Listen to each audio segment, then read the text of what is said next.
Será que usar índios para referir aos indígenas nos Estados Unidos é ofensivo? Será que os americanos falam tchau para se despedir? É possível realmente ser totalmente fluente em inglês?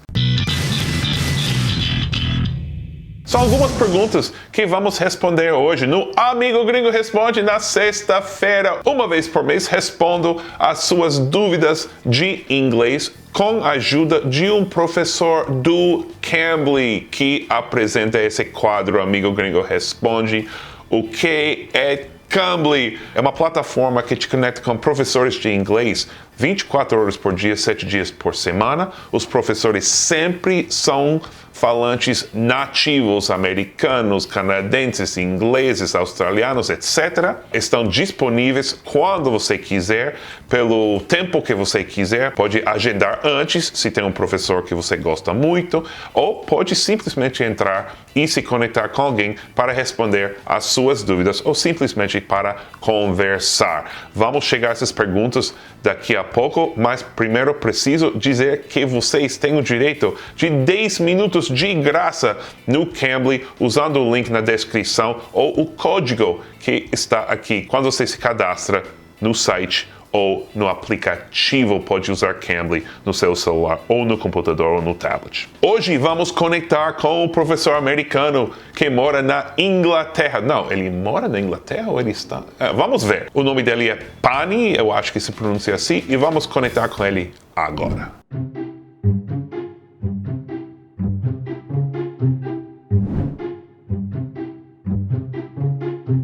Hi, Seth. Hey, Pani, am I pronouncing your name correctly, first of all? That is perfect. Very good. I'm impressed. Yeah. Welcome to the Amigo Gringo channel. You are a Cambly teacher, and where are we talking to you from? Well, right now I'm actually in Cornwall, England, the southwest region, but I'm from New Jersey, just the west side of the George Washington Bridge. So I'm next to Manhattan. This is me.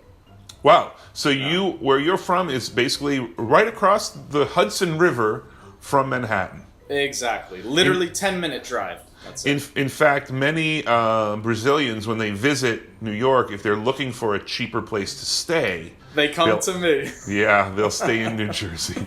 But we are not here to talk about where to stay in New York City. We're here to answer some questions de vocês. A primeira pergunta é do Pães com Café, que escreveu: Seth, nos Estados Unidos é comum falar tchau. Sei que veio do italiano e já vi em diferentes países, só que nunca usado no inglês. Fiquei curioso para saber se é usado e conhecido.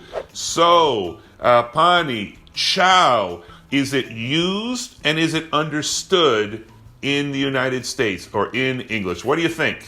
I think it's understood, but where I'm from, at least, nobody says this.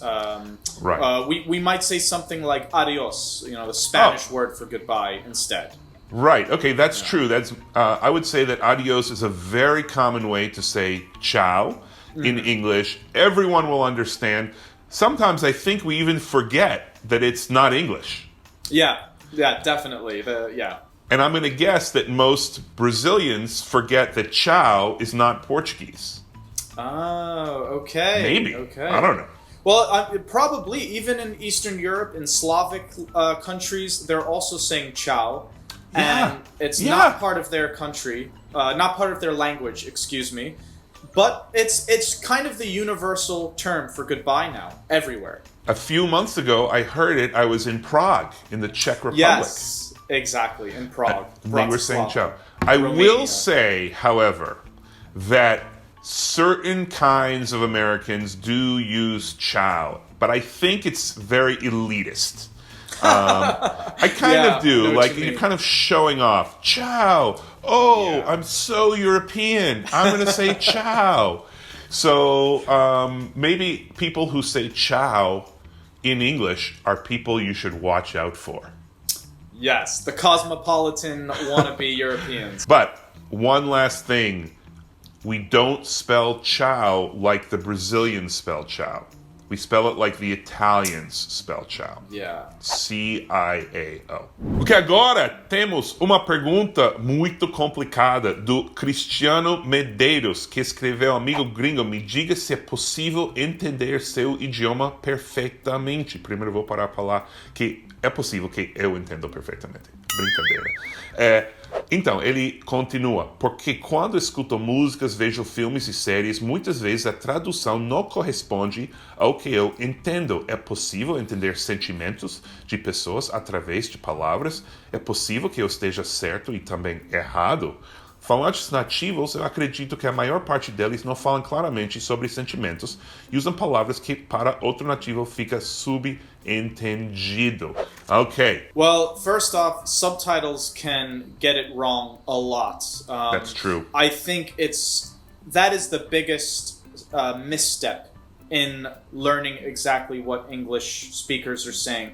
However, I do think the ultimate step, the final step in learning English, is the total immersion, which will include, finally, knowing the emotions or the subconscious understandings of the words that you are hearing or understanding in a book or a song. But it is the final step. It's going to take years, I think, until you can really feel the soul of the language through the native's emotional capabilities. And you probably need to live in a place where the language is spoken. I completely agree. You need that, and that's part of 100% immersion. You need to be there, you need to be surrounded by it at all times, and you need to be friends with them. You need to, feel the language inside you as well. I think that's really important. The other thing about subtitles is sometimes you can't translate a joke. So they find a different way to do it, and it's not even close to direct, but it's just the best they can do to try to substitute the joke. So there is some creativity involved there, but that's one big example when it's going to look completely different from what you understood. Yep. I watch some shows sometimes with Italian subtitles, and they cannot match the idiom or the phrasal verb that the joke is being spoken in with English. Right. That's a really good point, Seth. It's really crazy. Well, thank you. And what do you think about this? I think that for a Brazilian that wants to become totally fluent, completely native, they should know that even we don't always understand the context of everything we hear. So you're in Cornwall, England right now. I know the Cornish accent and the slang is way different from what we're speaking here. So even I won't understand. Even I am not fluent in British English, for example. Yeah, that's completely true. Already I'm hearing slang and terminology that makes my head spin. I have no idea what they're saying. If you don't mind, one example, sure. They might say, "Can I have a butcher?" And that means, "Can I have a look inside?" And what? We would never know that. We would never know. That's a Cockney slang term. So for us, butcher means the place you go to buy meat. Or it's açougue in Portuguese. And they're using it as, "Can I take a look?" That's so crazy. They just keep changing the meaning and revolving, and it's really interesting. Even in the United States, we have regional ways of speaking. Mm-hmm. And I think even within our own region, there are certain people we have difficulty in understanding. For example, women. I don't understand them always. So that's universal mystery. But also within a group of friends, there are often like inside jokes. Inside jokes, exactly. Yes. So you should never despair if you don't understand everything. Exactly. Because people know that I speak good Portuguese, but I will often be in Brazil and not understand, especially when I'm with a group of very good friends and I'm an outsider. Ok, agora temos uma pergunta de Partage não sei quem é, se é homem, mulher, mineiro, gaúcho, vamos lá. Por que chamamos de queijo azul blue cheese se ele é verde? No Brasil chamamos de Roquefort, quando é produzido com leite de ovelha, e Gorgonzola, leite de vaca. Mas em inglês só ouço blue cheese. Well, I think it's blue. Yeah, it's blue. Come on. Just a message for Partage who made the question. I think maybe need to get your eyes checked. Blue cheese is definitely blue. But by the way, we also do use the terms Roquefort cheese and Gorgonzola cheese. Am I right? Yes. Even if blue cheese is really blue, we have some other stuff. Yes, we have. I think we have a plethora of examples where we say one color when our eyes see a completely different color. The examples that come to mind immediately for me are red onions or red cabbage. We say in English, but they are definitely purple. Very purple color. Do they say cebola roxa? I think that in Brazil they call it purple onions. There you go. That's not sure. And then, by the way, how about black eye? So in Portuguese, the word for black eye is purple eye. Oh, okay. So maybe it's English. Maybe we do have a problem. I think so. And maybe it's just easier for us to say black eye. It's quicker than purple eye. Maybe. Right, it's one syllable, yeah. Yeah. I mean, another example, I don't know if this works in the same way, but someone who we call Ginger has bright orange hair, right. But the hair doesn't look like a ginger, which is a more light brown color. Right, it's also common here to call it red hair. Yes, exactly. Also it's red. Not it's red. not. It's orange. It's very orange. It's not even close to red. I mean, it's close. It's close to red. And how about racial denominations? Yes. I'm white, but I'm not white. Exactly. Or black people, or red people and yellow people are also not these colors. Right. So we should say that calling calling indigenous people red is probably not good. And we definitely, in Brazil, you'll sometimes hear Asian people referred to as yellow, but you definitely cannot use that here. Okay, actually, speaking of what we call indigenous people, the last question, Carlos Alberto Brasil escreveu 7, o número 7. Monte de estrangeiros se incomodam ao chamar índio de Indian. Como devemos chamar em inglês? So it starts with Columbus's voyage in 1492. He thought, when he arrived in the Caribbean, he thought he was in an island, or on an island near Japan. And at this time, 500 years ago, Europe called the whole continent of Asia India. They did not call it Asia. So, when he labeled the Caribbean peoples Indians, what he actually was saying was calling them Asians. So, this term starts with miscalculation, with a mistake. And when the conquistadors came and when the Portuguese came, in South America, this term stuck like glue. It did not go anywhere. So it just stayed. For 500 years, the term Indian stayed. I just want to interrupt and say, stuck like glue is a great term in English, if you don't already know it. Okay, go on.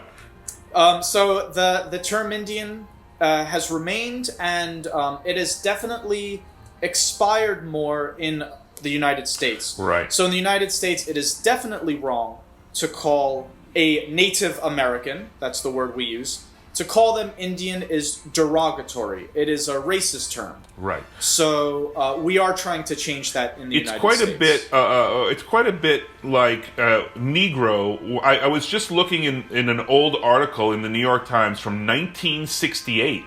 And even as recently as 1968, the New York Times was calling African Americans Negroes in the paper, which is amazing. Now, Indian, even in my lifetime, so in the 1970s and 1980s, I think most people called American Indians, but now we usually call them Native Americans. I will say that many older Native Americans still call themselves Indians. Yes, it's quite interesting. It's almost like they don't care what you call them as long as you respect them for who they are. Right. That's what matters most to many indigenous groups, Native American groups. I want to bring up one more thing. In other English-speaking countries, there are other terms. So in Australia, what do they call the indigenous people? Aborigines. And in Canada, what do they sometimes call them? First Nation, for the natives of Canada. Right, so a First Nations person, or I don't know exactly how they use it. Yeah. And did you say that before that we sometimes use First Nations in the United States?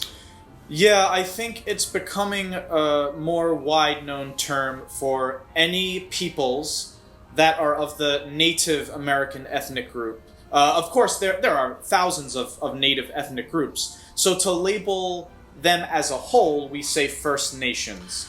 But I just want to quickly mention, we still, unfortunately, in entertainment, the term Indian, Cleveland Indians, the baseball team, we still use it, and the symbol is a very racist image of a smiling Native American. And the football team, Washington Redskins. These are both terms that really anger Native Americans because they're still used in the sports industry. Right. And there's one more. Do you know what it is? It's another baseball team. No. The Atlanta Braves. Yes, of course, the Atlanta Braves. You got so excited that you bumped into the computer. Braves. Yes. What does brave mean? Like a young Indian man? A brave is a young warrior. So they are. There's another term, pnis. A brave is an elite warrior who also serves as a bodyguard for the sekom, or chief. This is amazing. We have come to the right teacher. I love history. I love this. I love Native American history.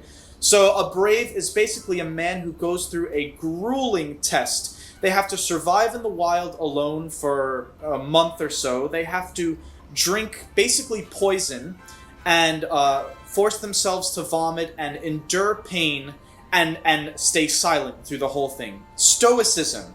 To be stoic is a Native American trait that is widely valued and really respected. Wow. So a brave is one of these elite warriors, basically. So let me address the viewers in Portuguese and tell them that they should get a class with you, because you seem to know a lot. Pessoal, se vocês querem uma aula com Pani, é só procurar ele no Cambly. How do you appear on Cambly? How can they find you?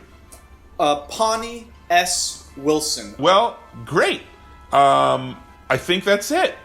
Thank you so much for being with us today. All right. You're Thank obviously you for having a me. great teacher, and I hope lots of my viewers will get in touch with you. Excellent. I hope they do. I love the Brazilian students, so send them my way. Bring them on in. Okay, bye-bye. Take care.